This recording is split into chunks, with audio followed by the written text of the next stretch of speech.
Are Barndominiums really the dream home that everybody thinks they are? Before we jump in, let's take a look at the 5 biggest lies about Barndominiums out there on the internet today. Stick around with me and learn why some Barndominiums might not be as budget friendly as people think. I'm Nick Belmore, and I specialize in helping people here in West Michigan find the right home for them. Whether it's trading up the home you have now for something different, or moving from the city to the country, or even the country to the city, I can absolutely help you on your journey to finding the right home that fits your family the best. Let's jump into the lies about Barndominiums. Lie number 1 that we need to take a look at: Barndominiums are always cheaper than traditionally built homes.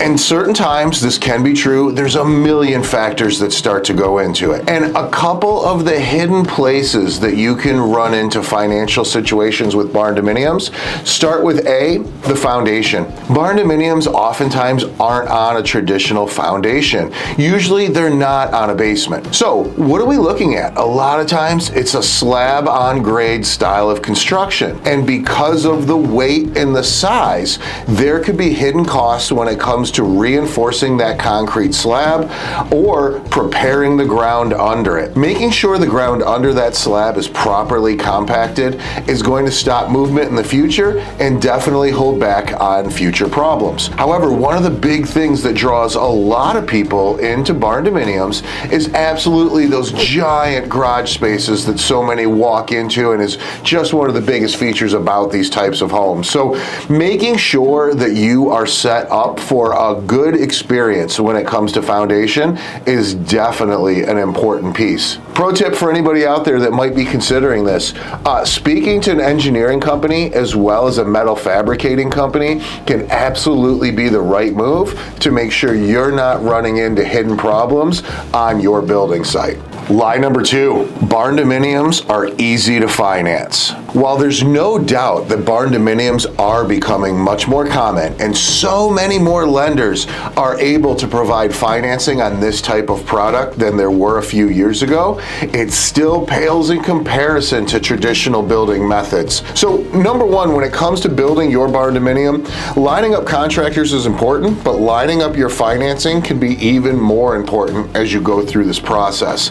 Making sure that you have that ready in the very beginning can save you a lot of headaches. And while some places do not offer financing for construction on the Barndominium, you might have to seek out some other alternatives for lending. Typically, these are going to be private loans or portfolio loans as you go through that process. However, there are some lenders out there that do understand the process and do offer traditional construction loans for this type of product. However, one of the things that I've noticed as we've gone through some of these different processes is that there's often a little bit maybe less tolerance for risk in these type of loans. What do I mean by that? Well, they're typically charging a little bit higher down payments. They might have a little bit higher fees. They might be slightly ahead of the traditional method when it comes to interest rate. And sometimes with the construction loans, they're offering shorter terms from when they want the project to begin until that project gets completed in order to qualify for that loan. So this is another one where proper planning is absolutely going to make a huge difference. When it comes to Barndominium construction,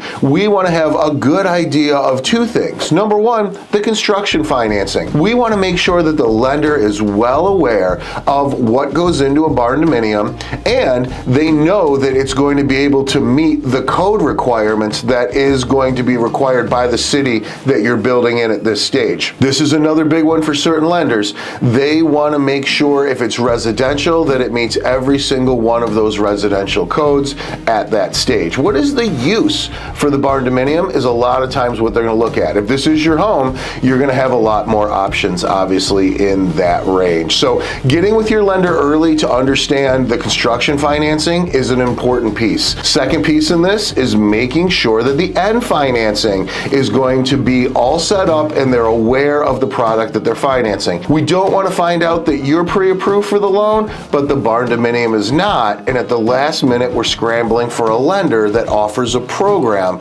to get you into your home in that 30-year loan at the end. Lie number 3. insurance is way more expensive on a Barndominium. Now listen, in the past, this very well may have been true. And unfortunately for so many of us, insurance is getting more expensive for everything, everywhere. By the way, if you're sick of paying tons of money to your insurance company for like nothing, give me a shout out in the comments, because I know so many people are so overcharged for things that are happening outside their region, but that's probably another video as we get into that. One of the things that we have to really be careful with when it does come to a Barndominium, how is it classified in your municipality? Sometimes Barndominiums can be classified as agricultural buildings, and that can present some different challenges when it comes to getting insurance on the property. And when they are coded as residential buildings in the municipality, obviously that has some advantages just the same. In the end, what we really want to do is, just like lending, we want to be able to shop for somebody out there who understands Barndominiums in the process. When we find an insurance company that's friendly towards Barndominiums, we oftentimes end up in a much better position. Progressive and Farm Bureau are two companies that absolutely do specialize in this type of insurance. So if you're looking for something out there, they might be a great place to start as national companies, but we don't want to walk into this process not knowing that we can get insurance, especially when it's going to be a requirement of finance. Lie number 4, all property is suitable to build a Barndominium. Well, I wish that was true. It's absolutely not. And the reality is there can be a lot of barriers. Sometimes it could be local zoning laws. Sometimes certain areas will simply not allow a residential building to have metal siding. So we have to look at what are some of those local laws. Another thing we have to pay attention to is your lot in an area that's controlled by a homeowners association. They might have restrictions against that type of building just the same. There's a lot of different things that can get in the way, from zoning to deed restrictions to HOAs to simply building departments that aren't familiar with the process or don't understand what the intent is as you're going through that process. So what we want to do is we want to make sure that we're starting really early and that we're able to get our plans submitted to the building department and get everything approved before we go through and start the process. Your lot has to be able to absolutely work for the type of building that you're looking to put on it. Lie number 5, doing it yourself can save you a lot of money.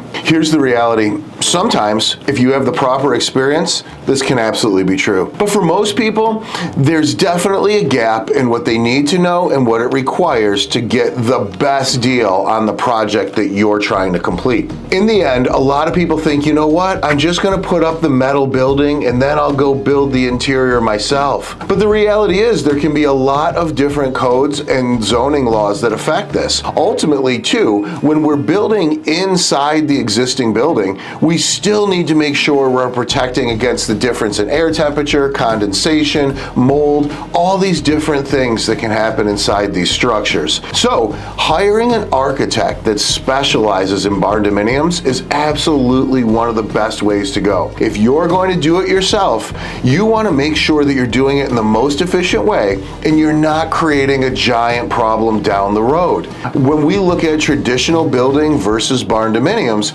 especially the way plumbing's run can be very, very different. So we want to make sure if you're finishing off the inside of your metal building that everything is done the right way, so you don't end up with a burst pipe flooding everything inside the wall and then maybe a giant mold problem in the future. Getting it done and set up in the most efficient way is going to save you time, energy, and a lot of grief in the long run. So if you're thinking about getting into a Barndominium, make sure that we have all the bases covered. And if you're looking for a little bit of help in understanding more about this process and how it could work for you, reach out to me. My contact information is in the description below, and I would love to make sure to find you either the right contractor to put up your Barndominium or help you find one that's existing that you can move into right away. But we know this, Barndominium living absolutely has a lot of advantages, especially if you're into garage toys and stuff like that,